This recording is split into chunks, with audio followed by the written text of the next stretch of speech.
Welcome to Trimet 101. Yet again, we're not really talking about Trimet, but it is about trains. Again, I do not have a script for this video. I have talking points, so this might go off the rails, no pun intended. But it's sort of going to build on another video that I've made recently on fixing America's rail system. If you haven't watched that, I'll leave a card for it there. So I have 6 items to make trains more attractive of an option. And I'll list them on screen now. I'll talk about each one of these in more detail as this video goes along. Number 1, faster than driving. Well, we all know that trains aren't necessarily the fastest option, but they can be a lot more comfortable than driving your car. Because you can just hop in the train, open up your laptop, and start doing work or whatever on your laptop, rather than focusing on driving the whole time to get to your destination. But if it's faster to drive to your destination than it is to take the train to your destination, well, you might as well drive. Luckily, Amtrak trains usually travel upwards of 80 miles an hour, and so you don't have to worry about it being slower than driving. But Amtrak isn't always on time, which I'll talk about later, but assuming that that gets all ironed out, then yeah, train travel's already kinda faster than driving because it's not usually a good idea to be traveling 80 miles an hour on the interstate. Some Amtrak services hit 100 or 110 miles an hour, and at some points of the Acela, up in the northeastern part of the United States, can hit upwards of 150 miles an hour. That is considerably faster than driving, and more high-speed rail options, which I'm always going to advocate for, will make that even faster. Number 2, it needs to be cheaper than flying. I think in many cases it is, but in some cases it's not. I'm a little bit confused, because if you go from, say, Portland to Chicago by taking the Empire Builder train, that takes a long time. Whereas if you're flying, you can go from Portland to Chicago pretty quickly. But is it worth the extra time that you spend on the train? You're going to be in a roomette or a bedroom. You're going to need a sleeper car. So yes, you're going to be on the train for a while, but you're not going to be crammed in like you are on a plane. So as long as the journey is competitive there in price, I think as long as it's cheaper than flying, you're good to go. It should not be more expensive, even if the journey takes 2 days or whatever. And there are also lots of factors that affect the price, and I'm sure it's the same with flying as well, where if you book a flight a week before you actually take it, or if you book a seat on a train a week before you take it, it's going to be a lot more expensive than booking it 4 months in advance. So yes, that is going to affect some things, but I say it's a train. You should be able to just show up to a train station and pay for a ticket right then and there, and then just get on the next train. They're trains. If this line always gets too full because too many people are doing this, add another coach to the train. You can be that flexible and add more seating.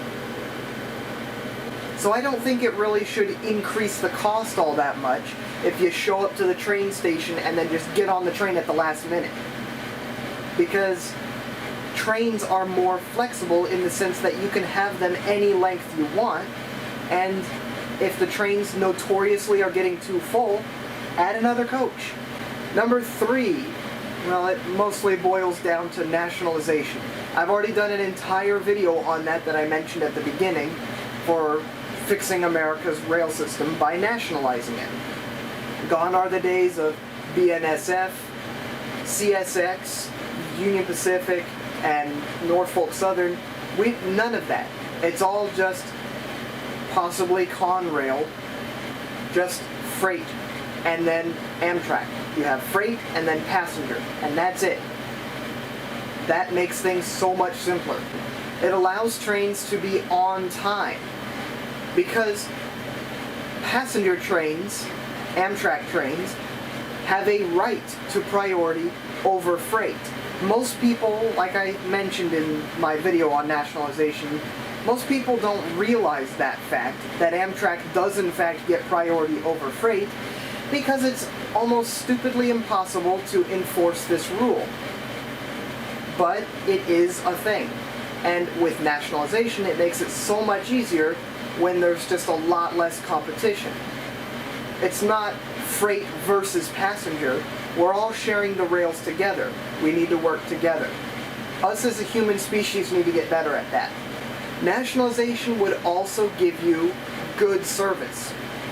Not just with on-time performance, but you could add more trains to the system because there's just less confusion.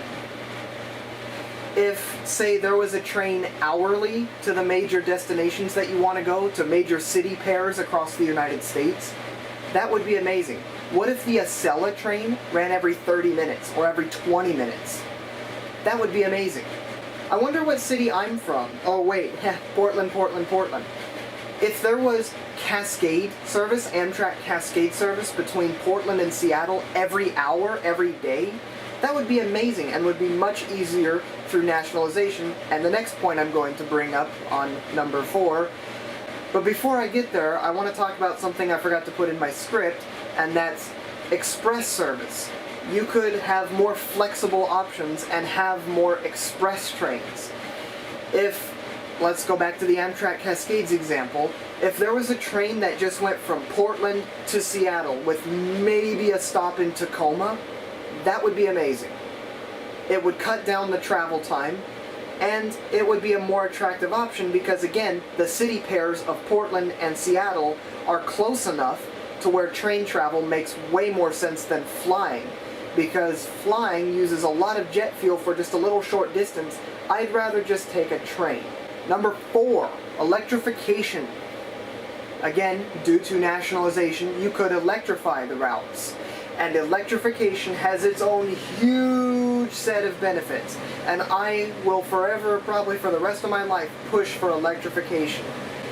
If you have overhead catenary wire electrification, it produces 0 emissions. Once those wires are up and running, you have 0 emissions so long as the electrical generation is done cleanly, which I know is a problem, but like I've said before, we are getting better at that.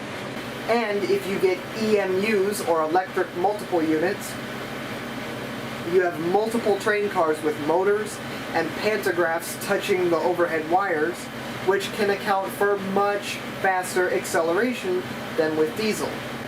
And like I briefly mentioned earlier, high-speed rail becomes easier when you already have electric infrastructure. All you need to do is get rolling stock that's able to actually move at 150 miles an hour. And related to some points on number 3 of nationalization, you can get more trains on the system because they can accelerate faster, they're electric, you can just run the trains closer together. So you can have trains every 30 minutes rather than 5 times a day. Number 5, transit connections at the Amtrak stations.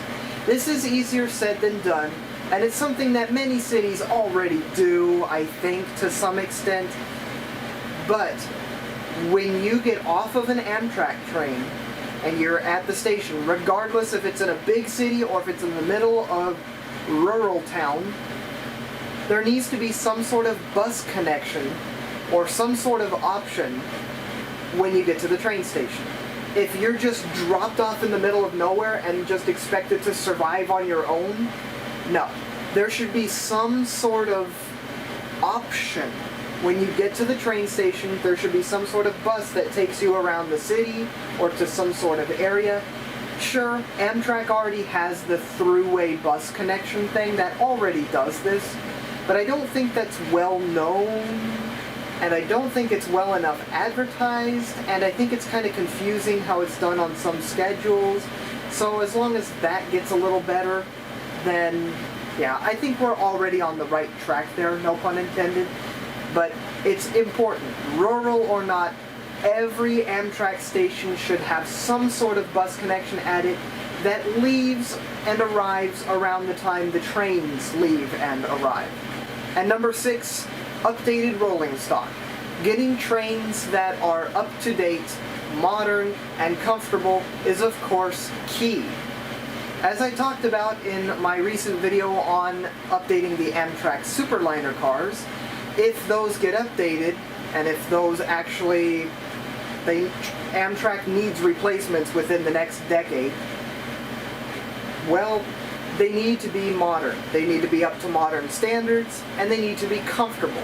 Of course, the seats need to be cushy, you gotta have lots of leg room. If you have screens inside that can tell you what the next stop is, maybe how fast you're going for those who are curious, has a map, has a clock, has any sort of detour information, pictures of what your final destination might look like or something, that is what we need.